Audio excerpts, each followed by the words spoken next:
we are looking at how to pronounce those two words.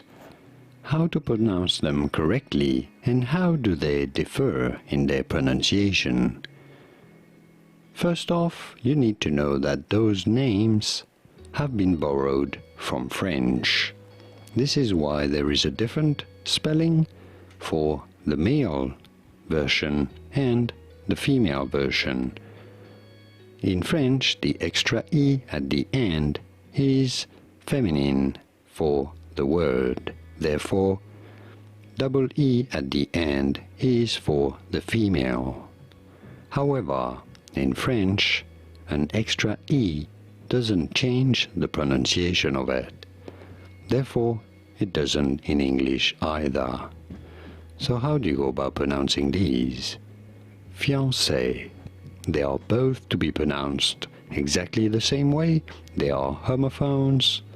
You do not need to accentuate or exaggerate the E when there's double E. You do not need to say fiancé. They are both to be said fiancé. Fiancé. Pretty straightforward. Once you know, fiancé. And now you know.